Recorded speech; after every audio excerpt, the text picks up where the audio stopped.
Welcome to the Oh Brother podcast. I'm your host, Dan Smith. Alongside me, as always, my brother from the same mother, Mike Smith. How you doing, Dan? Nice outfit. Hey, yeah. Hey, man. It's been a while. I know. We have been on a bit of a hiatus, and it is, what's the date today? May 20th. 20th or 21, isn't it? 21. No, May 20th, 2021. Okay. Say that 10 times fast. Right. So we've been on, our last episode was in April, like mid-April. You had smoked me in some trivia, so we put that to rest. Yeah. And at the end of that episode, we talked about, we're going on a little bit of a summer hiatus, and there's a lot going on. You're in the new studio. Well, no, this is the studio I was in. So what was the hiatus for? I'm still trying to get to the new studio. Is my problem. Yeah. Okay. So I've sold the current studio. I'm trying to get into another studio. Okay. But it left me with a problem. People may know the famous Oh Brother mugs. Yes. And I ordered 500 before. I didn't know anything about this hiatus, so we got a deal going. The deluxe mug, $99.99. It's cheap. Buy 4, get 1 half off. Yeah, and if that's too much for your budget, I've got the discount mug. Okay, and this beauty comes with a Sharpie, so you can write "Oh Brother" and any way you want. You could put a caricature of us on there if you want. And these are only $30, and if that's too much, see, now that's a deal, because that's top grade ceramic. That's top grade.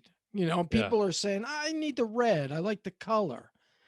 So for you college kids out there, we've got the special $19.99 version. Now, doesn't come with the Sharpie. This is a perfect entry into today's episode. Hold that up again for those that are watching us on YouTube. Yeah. So this is an episode, and the reason we're back, because we may not yet be back on our regular schedule, but the reason we're back today is we've been talking about this episode for months.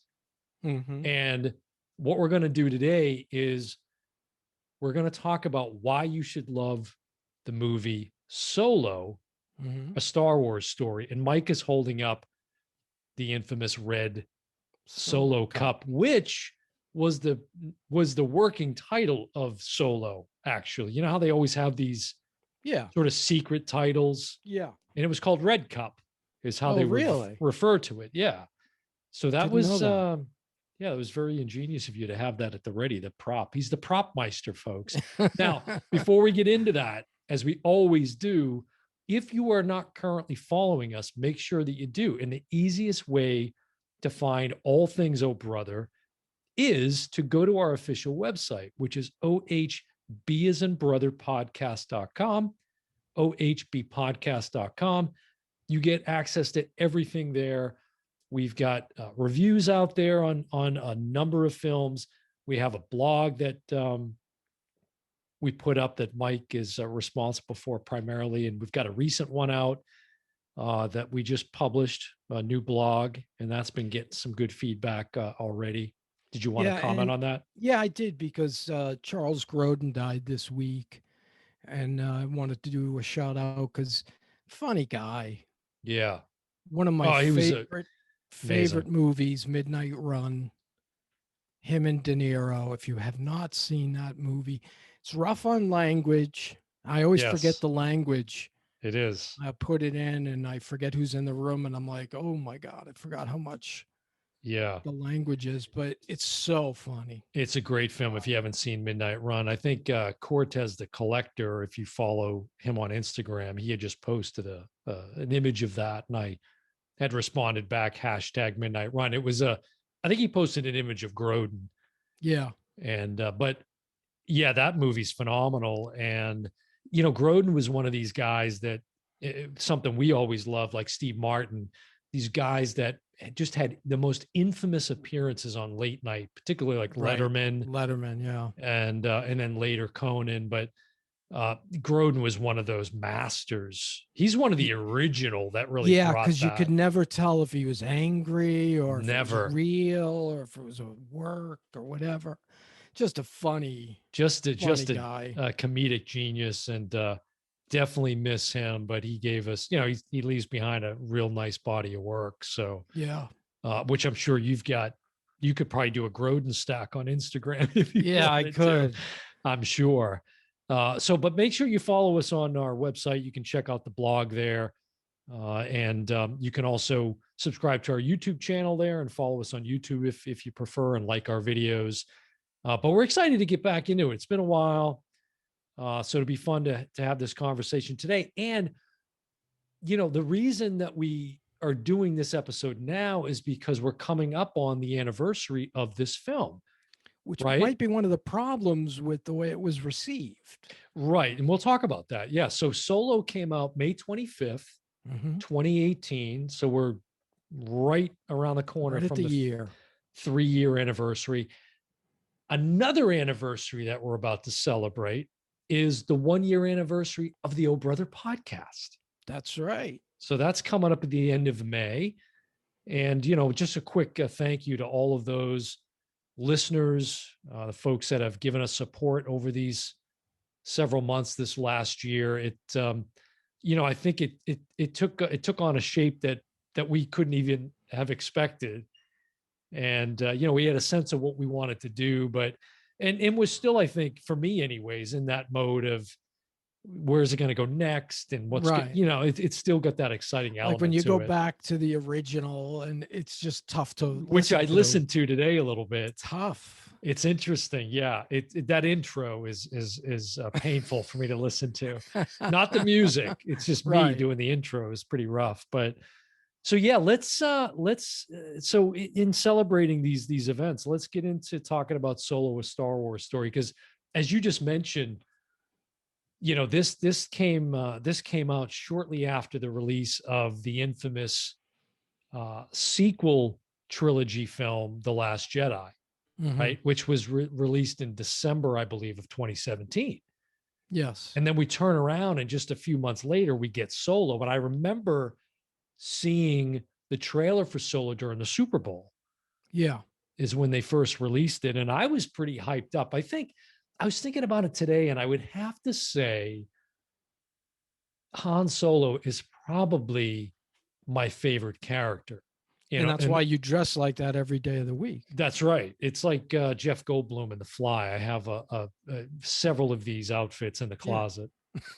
But I think he's my favorite character. I don't know. Do you have a favorite? If you think about the Star Wars saga, who? I would have to say probably Han. You think Han? Yeah. Yeah. And because, everyone knows Star Wars is pretty much a Western, right? I mean, it's based on Akira Kurosawa's work and it's the white hats against the black hats. And I always saw Solo as the gunslinger, the classic gunslinger with the gun on his hip, ready to go.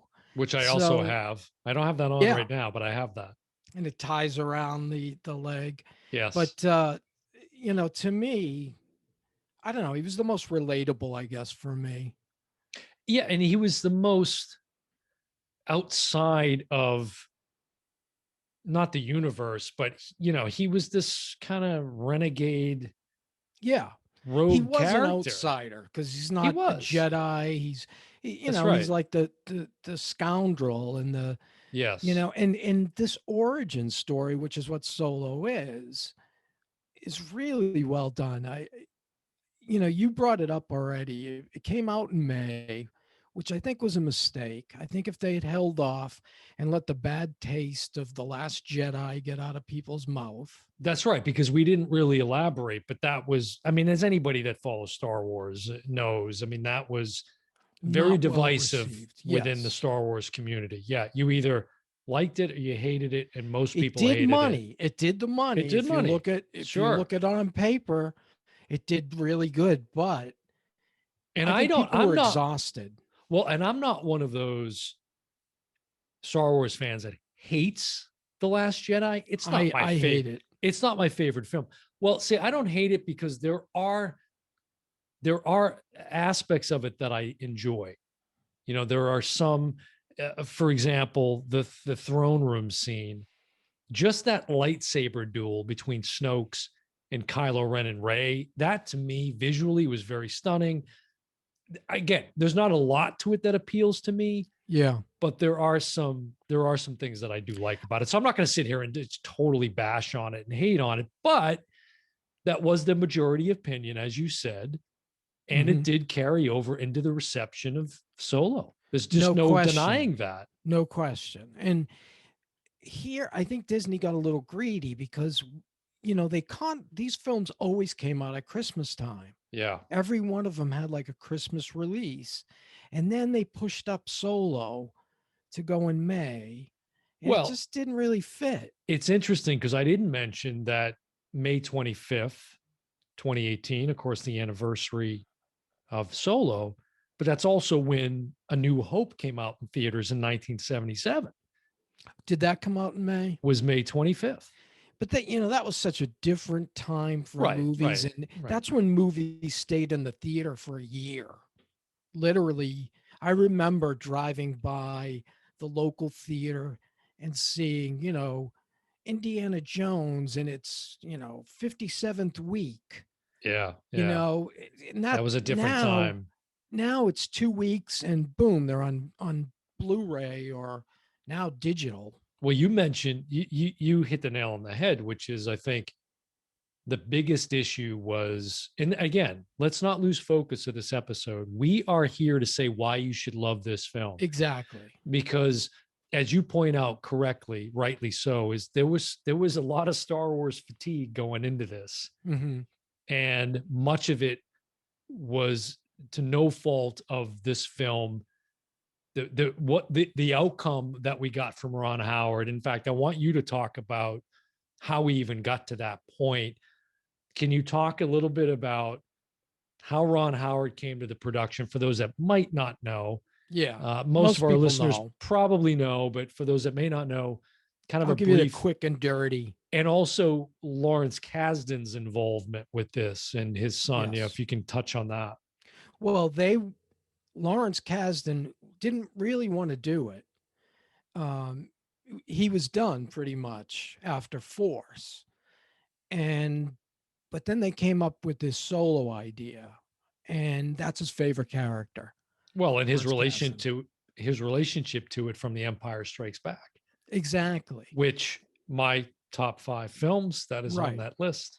And so him and his son, it was what a great experience. Write it with my son. So Lawrence Kasdan jumps on board first, and they've got the script, solid script. Disney likes it. They hire Chris Lord and Phil Lord and Chris Miller. Phil Lord, Chris Miller. I got right. Lord and Miller. Yep. Lord and Miller, and people like that. They did 21 Jump Street, and they did the Lego Movie, which had some Star Wars humor in it. And the fans were into that because these guys were pretty hot. So was Disney. Everybody was. Sure. But they were taking it in a bad direction, which was they were doing a lot of improv. I mean, the word is that they were turning young Han, into like an Ace Ventura character. And they started, showing up late for, work days. They were demanding 50 takes, and all this stuff was getting back to Kathleen Kennedy. And, because they always got spies, of course, whispering in their ear. So she kept hearing it. And then finally, something happened. It just broke the camel's back. So it was 3 weeks from conclusion. Yeah, they're almost more done. than 2/3 through the film. Yeah. Yeah, they're right at the end, 3 weeks. Right. And she steps in. They weren't providing dailies. They weren't responding. You know how the studio execs always give you notes. They weren't responding. So she finally made that. They knew the really writing was tough on the call. wall at that point. They did, because they were hearing it. Right. And, you know, even from the cast, Ron Howard's first day on the job, he got a standing ovation from the crew and the cast. Right. But Sure. so Kathleen Kennedy makes the tough choice to fire them. She did it as nicely as possible, said good things. Everybody said good things. It was just creative differences. And they came to an agreement. What did they take? Executive producing credits on the film or something? I don't think it was executive. I think it was producer credits. Producer credits. Yeah. And there's all sorts of rules with that. Like if 90% of the film was completed, then they would have to get the director credit. Right. But they didn't even fight it. You know, right. the two of them said, you know, we'll bow out. And to give you a good example, I think this really is the example of the difference between, because Ron Howard will never talk about how much is him. No. And we've all heard the percentages. It's likely 70% him. Right. The thing to know is they both worked from the same script. Mm-hmm. It was Lawrence Kasdan's same script that both the two, Lord and Miller, did. So they approached it differently. And one of the scenes that I think shows it well is when Han, at the beginning, very beginning, he's holding a rock. Yeah. And he says, I've got a thermal detonator. And he does the little thing with the mouth. Right. That was their joke. Right.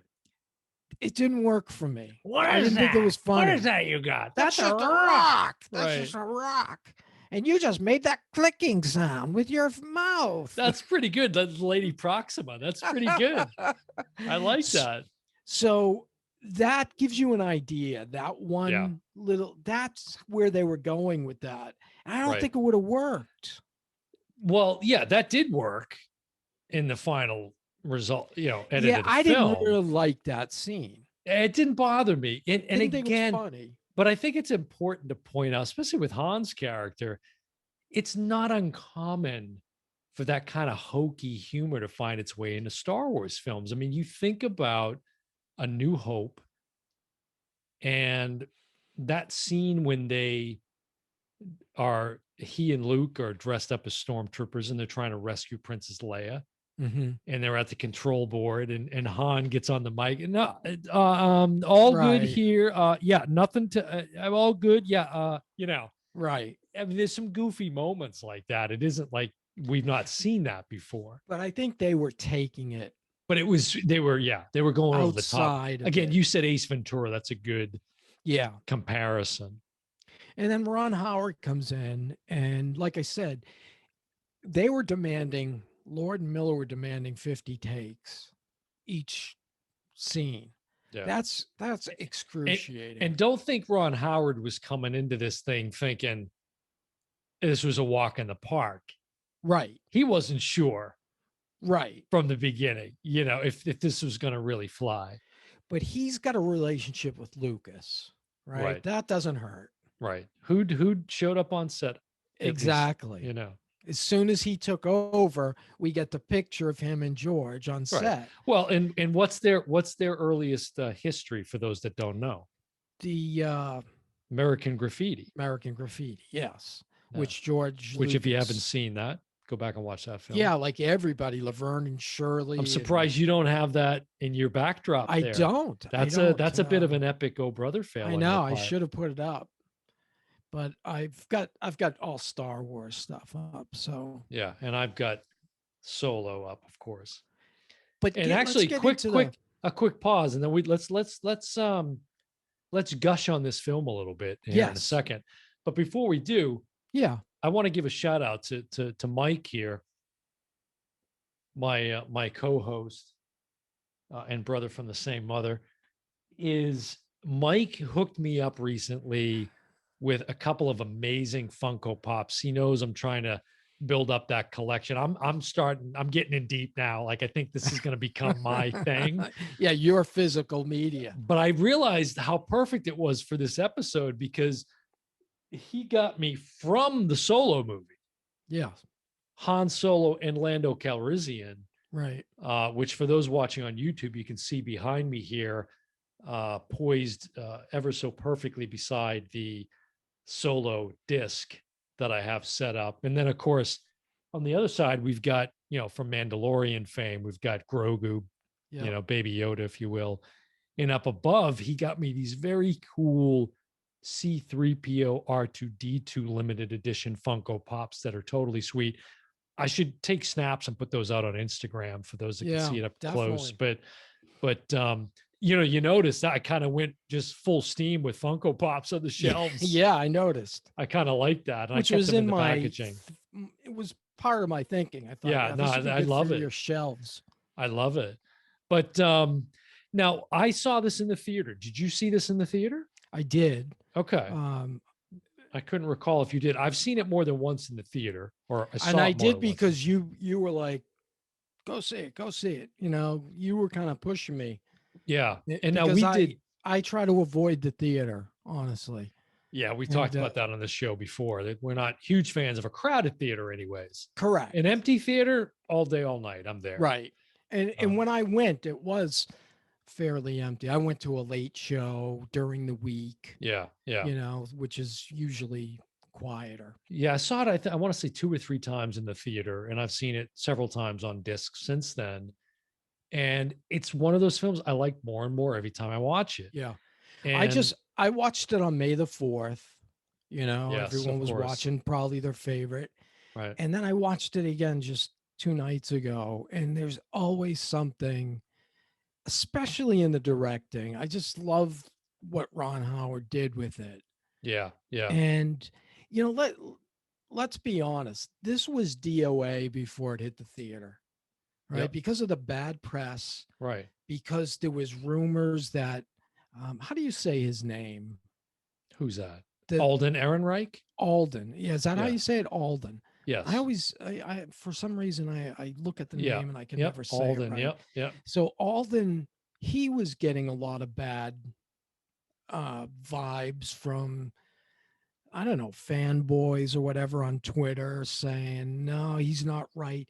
They looked at over 2,500 actors. And I can't, you may know his name offhand. There's one particular young guy who is like a doppelganger for Harrison Ford's Han Solo.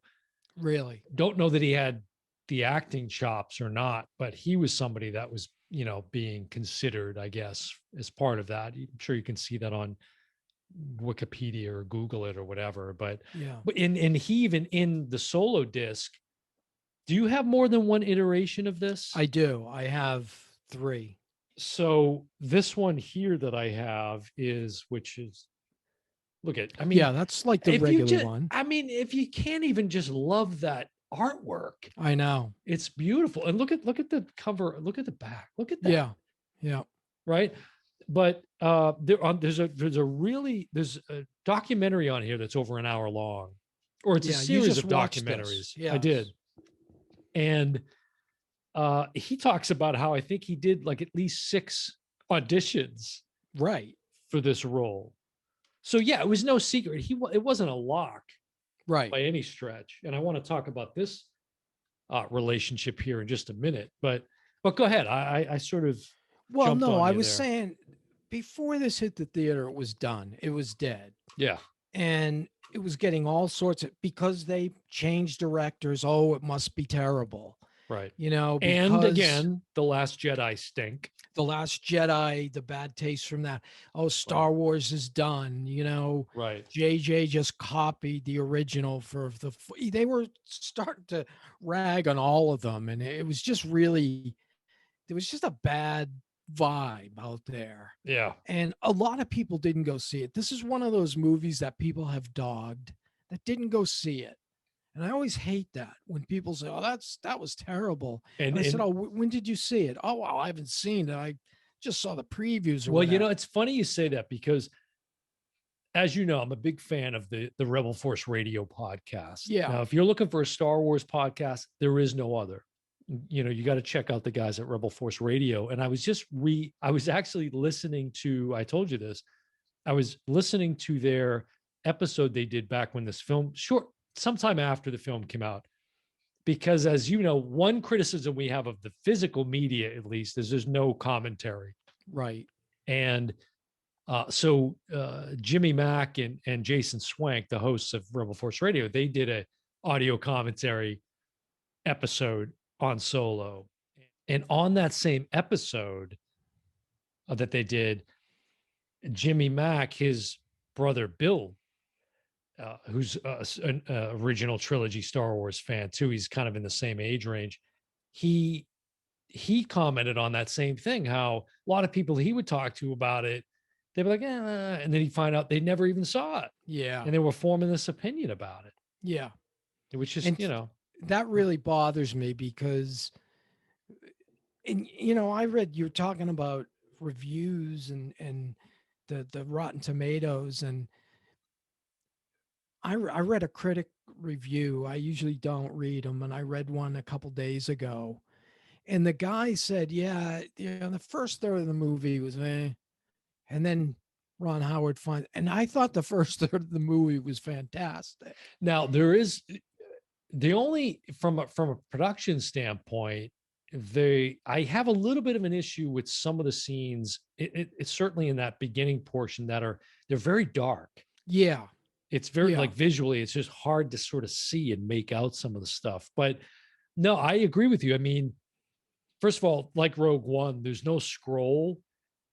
Correct. The famous Star Wars scroll, there's no scroll. So right away, okay, there's a different slant. And see, that was the thing. This was another installment in what was supposed to be every other year we were going to get one of these standalone films. Correct.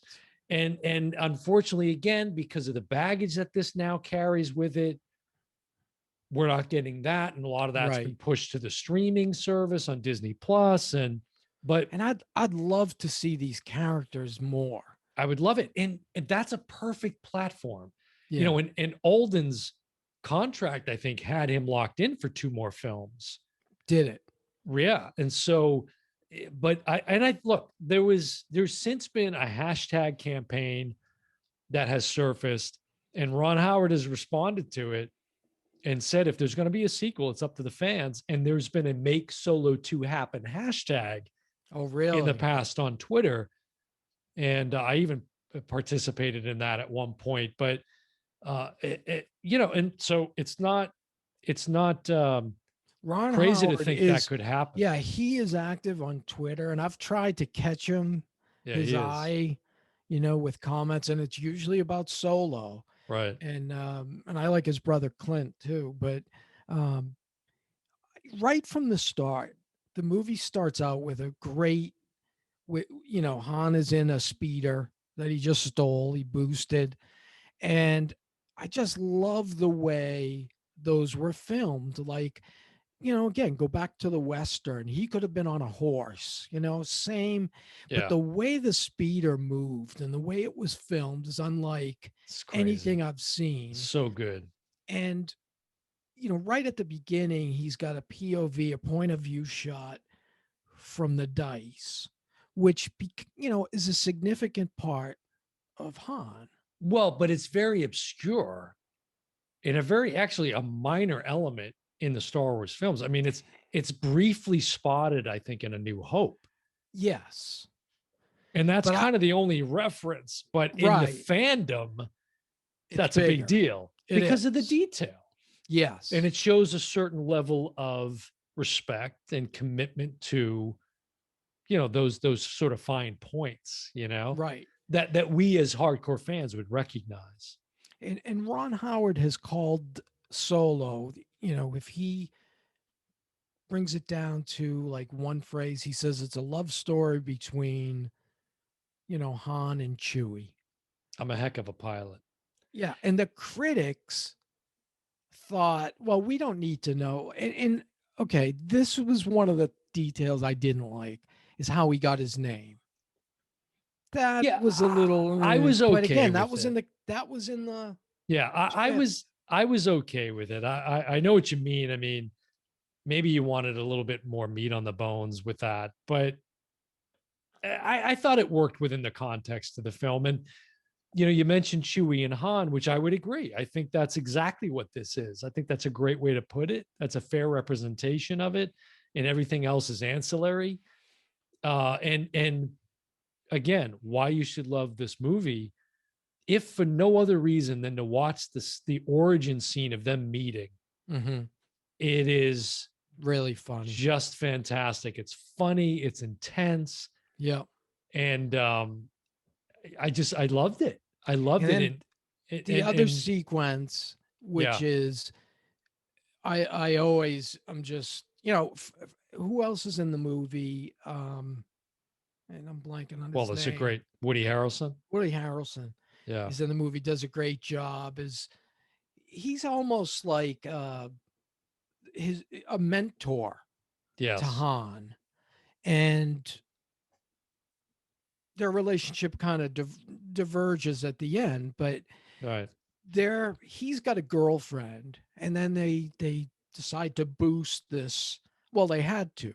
And her name is Val, played by Thandie Newton, who's she did a great job. Yeah, people know her from Westworld. I wished she had survived. Oh, yeah. I liked her character quite a bit. And their relationship, it was a perfect relationship. Mm-hmm. But I think it was kind of realistic. She kind of sacrifices herself for the greater good. But that sequence when it's called the what? Conveyance? The train. With the right. Again, you go back to the Western feel. It feels like a Western. The Great Train Robbery. Yeah, exactly. They're after this. For the film students out there. In the way that, Chewie and Han are communicating. Chewie, they're starting to get the shorthand down. Just the fact that, Han understood how Chewie talked. I'm so glad you mentioned that because early on we get, when they're having their battle in the mud and and it comes to it's revealed that he understands the language or is able to communicate with him. And that is pretty funny. Which, quick side note, I do sort of shameless plug. I want to say that shortly after this film came out, of course, I'm here in Florida, and they were doing at Hollywood Studios, formerly known as MGM back in the day, they were doing a special event that was going to be an annual event that I went to at least twice, called Galactic Nights. And I had the great fortune of meeting Joonas Suotamo, who plays Chewbacca now. Who took over for Peter? Yes, Peter Mayhew. Yes. Mm-hmm. Yes. And what a nice guy. And there was one point when he was doing a Q&A on stage, and he was talking, and I yelled out, and I have this on video, I could probably put it out on Instagram. I yelled out, "We love you, Chewie." And he did he did the growl or whatever, which I can't do, but just a really nice guy, and a perfect choice to step into that role. You got a photo with him? I do. You got to break out that too. I do. Yeah. I'll have to go back into the archives and pull that out. But what a fantastic event, by the way, that was. But anyways, so that's one of the first scenes or sequences that is so striking, is how they meet. I mean, there's so much to love about that sequence. And the way they almost instantly have a shorthand. Yeah. And understand each other. Right. And like when they're getting ready, he's like, we do this one job and we can do whatever. And then Chewbacca goes to help kind of some of his people when they're in another Wookiees scenario. Yeah, right. He's and Han doesn't say, no, you got to come. He understands this is something he's got to do. And I forget, he says something like, I hope to see you again or whatever. And within, 10 minutes, they're reunited. Right. And it was just, I just liked the way the relationship, we see how they almost instantly got into a shorthand with each other of how to do things. Yeah. And honestly, that was enough to sell me on the film, but there's so many other elements. I mean, first of all, the cast is fantastic. I mean, you got Woody Harrelson, you got Thandie Newton, we mentioned, you got Emilia Clarke from Game of Thrones fame.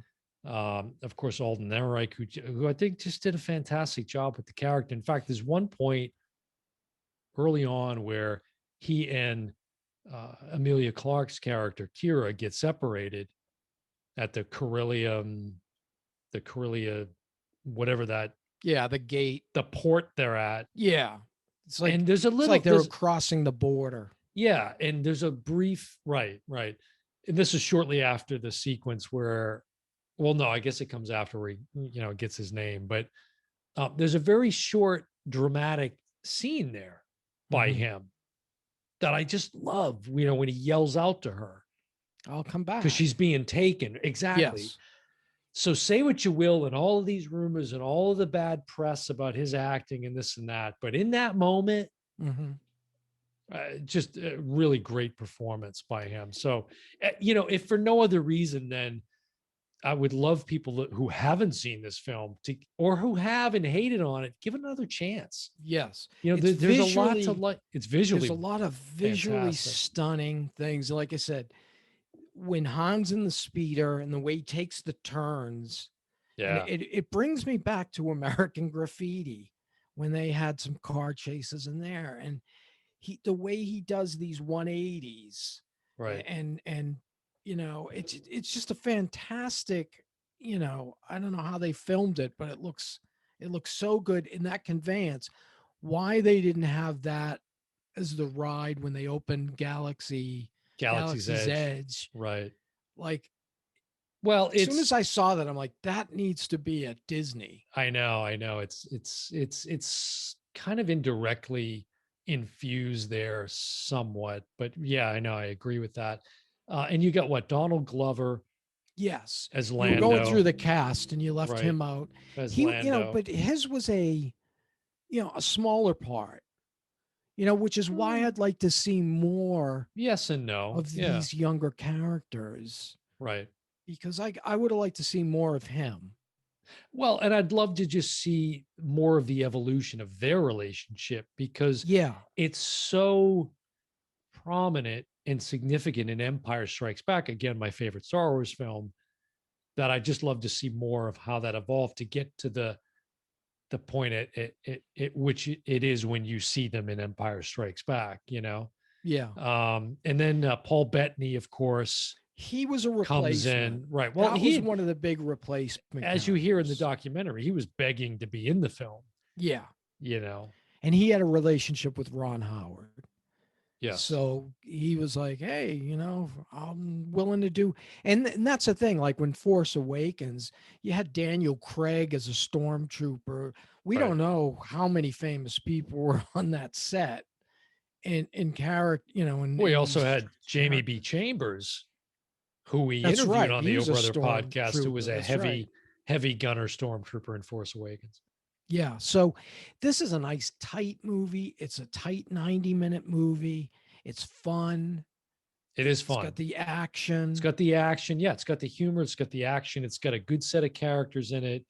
It's got some reference, and I think it has something for hardcore I'll call it OT fans like myself, original trilogy, and those that are new to the franchise. It's again, it's not at the top of my list of Star Wars films, but it's on the top of mine. Not the very top, but it's close to the top. No, I would say it's maybe in the top 3 for mine. Me too, definitely. But it's crazy that you look and see this is far from still breaking even from a money standpoint. Yeah, 76 million is what officially. Yeah, but and they estimated, I think online it says they would have had to, they would have to gross about 500 million to break even. Yeah, because they basically shot 2 movies. Right. And it wasn't cheap. No, but but thanks to the way Ron Howard worked, Phoebe Waller-Bridge, we didn't mention either, as L3, who becomes the brain of the Millennium Falcon, which is kind of significant in Han Solo's career. And I had talked about the younger guys, Lord and Miller, doing 50 takes. Ron Howard And if you remember the Grinch, the live action Grinch with Jim Carrey, Right. and there's a sequence where he plays a director and he's imitating Ron Howard. Cut, roll him, print it. Right. It's like, because that's how Ron works. It's like, right. 1, 2, 3 takes tops. Let's move on. Yeah. Yeah. Get in, get out. So thanks to the way he shot it, he brought the movie in, even though there were months added to the shoot. He brought it in on time. Yeah. Yeah. Amazing. Yeah. I think, you kind of hit it there where you said, it's got the action, it's fun. It ties in elements of the original saga, and I would love to be looking forward to a sequel to this film, because I just love to see where the character goes. And we didn't mention, the whole Memphis nest. There's a lot of other kind of subplots and storylines that are going on that are decent, that are enjoyable as well. Right. But going back to what you said at the start about the fact that if you just want to see the origin story of Chewbacca and Han Solo, if you love those two characters, it's just done so well. Yeah. So well. Really good. And there's a little high noon at the end of it. Definitely some high noon. Yeah. Gary Cooper tribute. Yeah. Yeah. And I don't know. I think if you haven't watched it, definitely watch it. And if you have, and you were originally a hater, check yourself, I'd say, a little bit, and ask yourself how much of that is spillover from The Last Jedi and from Twitter hate, from whatever. If whatever got in your brain, whatever it was, right? Because there was no reason to go into it expecting it not to be Last Jedi. We can put our fingers on why, what we didn't like, what we didn't think worked, right? What seemed out of place, what it left for the final, where it left off, right? How they had to kind of fix it to get to the last one. But this one, you just can't point to things and say, oh, this is horrible, this is terrible, this is why. Don't hate on this. Can you give me another Lady Proxima impression? I think I'll leave it with the. That's pretty good. I like that. One, I think you did a good job on that one. Yeah, lots to like here, and again, so much credit to Ron Howard for giving us the film that we ended up getting. And yes, it's one that I think that I'll continue to enjoy more and more as I watch it. And it's up there. I mean, I got to say, it's probably for me, Empire Strikes Back, Rogue One, and maybe Solo right after that. Yeah, it's funny how the two, outside ones, that aren't considered part of the Skywalker set, right, are both very satisfying movies. I just hope that it finds its way, even if it's just into the streaming service as a series. I remember when it came out on disc, I saw it, and it came out on 4K. I was like, now people are going to see what I saw in the theater. No, it really didn't change. No. So, and people still have problems with Rise of Skywalker. So, to expect them to look any further back to this and, forget Last Jedi, that's a lost cause. But there's so much to love about this film. And I thought, Force. Yeah. I get the, there's nothing new with Force, right? Right. It's kind of like a New Hope, reunion. But I liked that one. I thought it was a good way to come back. Oh yeah. To the characters, and especially because the prequels didn't get a lot of love. No. Phantom Menace, my least favorite film of the entire franchise. And there's definitely chunks of the prequel trilogy that I like. Yes. I like Revenge of the Sith, some things about Attack of the Clones that I like, but of those three, I think Revenge of the Sith is probably the one I like the most. But and I'm really excited about the Obi-Wan Disney Plus Kenobi. I mean, I've seen the sets, and they're just look spectacular. It's huge. Yeah, it's amazing. Huge sets. But do yourself a favor and either give this one a watch or give it a rewatch. Yeah, and let us know if you still hate it. Right? Why? Why do you hate it? Let us know why. Let us put know aside why. those things that we've mentioned, The Last Jedi, but in and of itself, this film alone, if you still don't like it, I would be totally curious about that. Yeah, I'd love to see the feedback for it. Yeah, and if you're right, we're the first ones to say, you know what? Yeah, you're right. I mean, you got stormtroopers in there. I love and this was almost more reminiscent of the Rogue One sort of stylistically anyways, was, when you're seeing where he comes to meet Woody Harrelson's character, Beckett, and Val, and them, and they're fighting with the Empire, basically. Right. In that war. Right. There's some great scenes there. It's gritty, it's dark, it's it's a little bit of a different take than we're used to seeing, at least when you think about the sequel trilogy. But it was a quick cut. It goes from him getting the name, good luck, Han Solo. That's right. Boom, we're at war. That's right.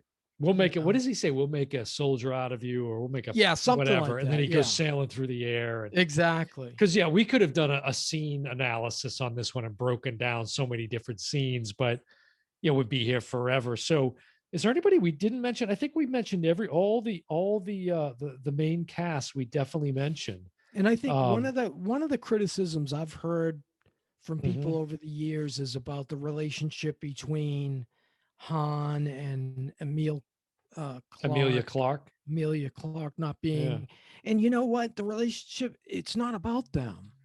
No, it's not. Right? I mean, Han is like a solo guy, literally, no pun intended. Right. No pun intended. And the relationship we're curious about, or that this film is about, is him and Chewie. Yeah. See, that looks great. It's just, looks good. It's just fantastic. Phoebe Waller-Bridge's L3 was really good and funny, and some funny bits in there too. So, it works for me. I really love this film. So I'm hoping that maybe through the commentary, I hope so, will influence some people or sway their opinions a little bit. But give it a chance. Yeah, Ron Howard's on Twitter. All you got to do is look at Ron Howard's resume. Real Ron Howard. If you're listening, Ron. Yep. And we know he's a frequent brother. That's right. Listener, that's right. So. He's hit me up in my DMs. I'm going to have to sign off here in a minute and check on that. But I don't like to keep him waiting, but yes. Well, hey, listen, it's an enjoyable way to get back on the mic to talk about this particular film. Anything Star Wars too. It's a good excuse to get back on the mic. But so, look, do yourself a favor. In 5 days, pull this film out and watch it on its 3-year anniversary. Yeah. Perfect timing, right?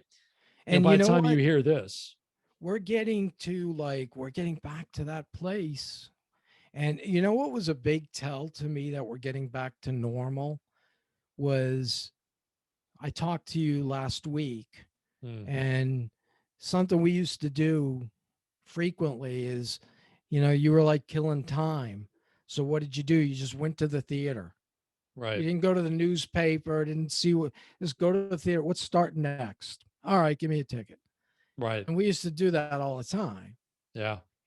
Just go to the movies. I'll see see what's playing, and I'll go. And yeah, we're getting there. We're getting back there, slow but sure. And again, as we said at the top, not huge fans of the film experience when we have to share it with so many others. Yes. No offense, but but there is something, I've been a couple of times now, and it's nice. It feels right, Yeah. And anticipating a film's release and things like that. And who knows, maybe we'll still have a chance to anticipate a feature film release of the sequel of Solo. I would certainly hope so. I'll be there opening night. Yeah, no question. And I know where I'll go. I'll go to the theater at Jordan Marsh here for people who know New England. Jordan Marsh. 10-story. Jordan's furniture. Yeah, has a 10-story 4K screen. Yeah. It's like. Yeah, where are you going to get? It's one of the top 10 in the country. Yeah, you're not going to get that at home. Well, all right. There you go. Solo, a Star Wars story. Why you should love that film. Again, coming up on the 3-year anniversary of the release of that film. And also coming up on, again, the 1-year anniversary of the Oh Brother podcast. Want to, again, thank all of our listeners. Couldn't do it without you guys. It's good to be back. Yep. And we'll be back again sometime soon. Not sure what we're bringing to you next, but we will be back. Look out for a little teaser on Dan's little Twitter board there. Yeah, and keep your fingers crossed that I can, get in the new studio. Find an affordable new studio somewhere soon. I might actually end up in a studio if it keeps going the way it's going. But, well, all right, that's going to do it for another episode of the Oh Brother podcast. I've been your host, Dan Smith. Alongside me, as always, my brother from the same mother, Mike Smith, and we will see you next time. That's a rock you got in your hand. Bye, everyone. Chewie, punch it.